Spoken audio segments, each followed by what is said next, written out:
Alright, so real quick before we get this video going, I'm about a week away from doing all my trap prep for the year. I've got my traps set out here. You know, some of the ones that got worked real hard and got shined up, I got them set outside here, getting a little coat of rust built back up on them. Just holds the dye. Many of you guys know I use a walnut dye and I wax my traps. Been doing it for years, but I've also got a lot of different videos on trap prep. So like I said, I'm about a week away from doing trap prep. If any of y'all would like to see a certain kind or a certain way to do trap prep, you know, I've tried a bunch of different ways over the years, so I'm open to video anything. May help y'all out. So anyway, if you think of something you want to see me do as far as trap prep, leave a comment down below, and we may be able to do that for you. All right. So, the other day I was sitting on the toilet, taking a poo, and you know, like any good millennial, I pulled out my phone, and you know, I don't get on YouTube and Facebook all that much, really. A lot of people find that kind of weird, but I just don't have time. Anyway, sitting there doing nothing better, so I pulled out my phone. I got on Facebook. Now I'm a member of a few of these trapping pages and stuff, and for the most part I think they're a good thing. You know, I think there's enough information, good information there being shared to justify all the BS that you know, goes along with it. You know, it's just so many people hide behind a keyboard. Anyway, I started looking through and come across this post. So I'll kind of abbreviate this, but basically, short and sweet of it, the post read something, and I can't even remember the guy's name. But anyway, he asked a pretty simple question. You can tell the guy was pretty new to trapping. Ask a pretty simple question, which is, you know, is no big deal. I get them all the time. That's why I make these videos. Anyway, so a lot of answers, obviously, you know, on something, and some right and some wrong, in my opinion, anyways. So anyway, I started reading down through the comments, and I came across this post, and this is kind of abbreviated. But basically, what it came down to was somebody had said, "Don't listen to such and such." I looked at his profile picture, and he only caught like 30 critters last year. Got me thinking, being as I was on my throne and all, and had nothing better to do. It got me thinking, you know, I think there is kind of a stigma or a stereotype, you know, and I think I've been guilty of it myself too, but, you know, actually come out and say, "Don't listen to such and such, he doesn't know what he's talking about because he only caught 30 critters last year." I disagree with that. So that brings me to the point of this video. Are the high number trappers really better at trapping? Well, I say no. Now, don't get me wrong.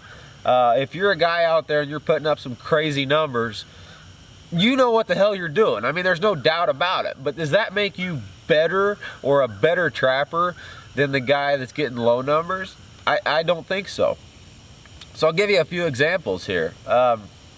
For instance, you know, just right off the top of my head. So I live in Illinois, right?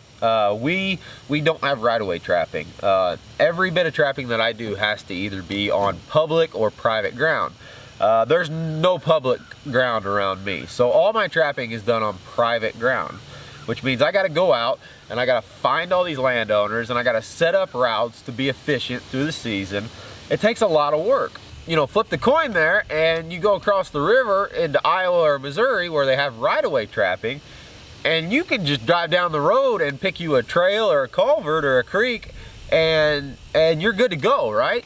So say I trap, you know, 350 coon a year, and the guy across the river does 800-900. Now, does that make him a better trapper than me? I don't think so. You know, we could be at the same skill level. It's just he's got a lot more access to ground. You know, I think time is a big thing, at least in my experience. You know, you look at these high number guys, and they're putting a lot of time to it.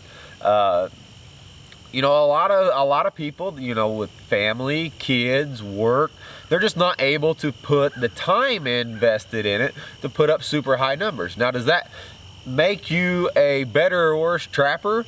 You know, if you're putting up the smaller numbers? I don't think so. Here's another example for you. Populations, right? population. So I live in an area that does not have a lot of muskrats. It's just the area that I live in, right? There's guys up north that, you know, they can put up thousands and thousands of muskrats. Now, for example, I've got my pocket or two of muskrats. So say I go trap muskrats, I trap them for 3 days. Catch 150, 200 muskrats, 3 days, right? You got a guy who's in a good area, got a high population, he traps all season, he traps 2,000 muskrats. Now, does that make him a better trapper because he trapped all season to get those 2,000? Whereas I did it in, you know, 3 days and I put up a couple hundred.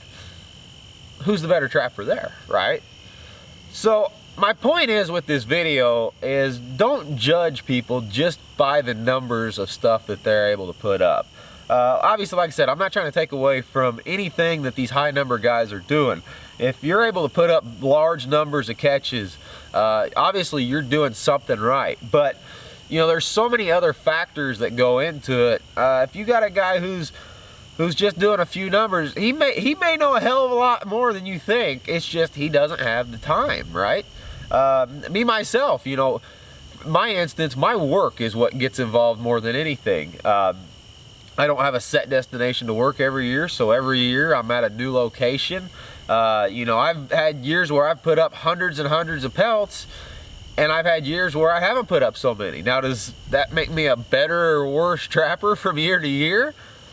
No, I don't think so. It just, for me, it's a time and a situation kind of thing. So, anyway, kind of a food for thought deal. Like I said, that post just kind of struck me, and like I said, I know there's kind of a stereotype or a stigma out there, and like I said, I've been guilty of it myself over the years. So anyway, in this age of keyboard warriors and, you know, everything all social media, don't go down the rabbit hole of just because this guy doesn't catch that much doesn't mean that he or she doesn't have something to offer, right? You know, I see that a lot. You know, back in the day, there wasn't anybody giving out information, and now, you know, the way we're set up, it seems like there's almost too much information, you know?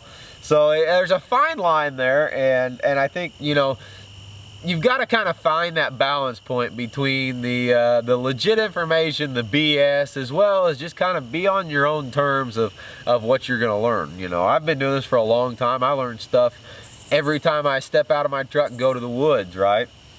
I can talk to a guy that's a first-year trapper, and if he's looking at something different than I have been for the last 15, 16 years, then I'm gonna take that to heart, right? You know, and that's just the kind of cool thing about it. That's the thing that drew me to trapping so many years ago, was the fact that you can never perfect it. I think that's the one thing. You know, about the time you think you've got it figured out, them critters will throw you for a ringer and you're starting from scratch again, or you're standing out there scratching your head going, what have I got myself into? So anyway, guys, just a short little quick video. I thought I'd just kind of give you guys a little insight into what I think about and what I see. Obviously, I've been doing this YouTube thing for a lot of years now, and I've had interactions with a lot of different people, from seasoned veterans to brand new guys. And you know, I am by no means a pro. I don't think I'll ever consider myself a pro for sure, but you know, take it to heart, and if somebody's got something they're gonna share information with you, you know, don't just throw that to the side if they're new, or if they're just not those quite high number guys like you think. So anyway, guys, keep this video short and sweet. Like I said at the beginning, if you want me to do something different with trap prep, leave a comment down below. If you enjoyed this type of video, hit that thumbs up and let me know. You know, obviously, many of you guys know what's going on with the whole YouTube and social media thing nowadays, and you know, it's not that I want to change my way of videos, but at the same time, you know, it's their platform. So, you know, throw in a couple of these here and there, food for thought videos. See if you guys like them. Let me know. All right, y'all. With that being said, as always, I appreciate the view. We'll see you on the next one.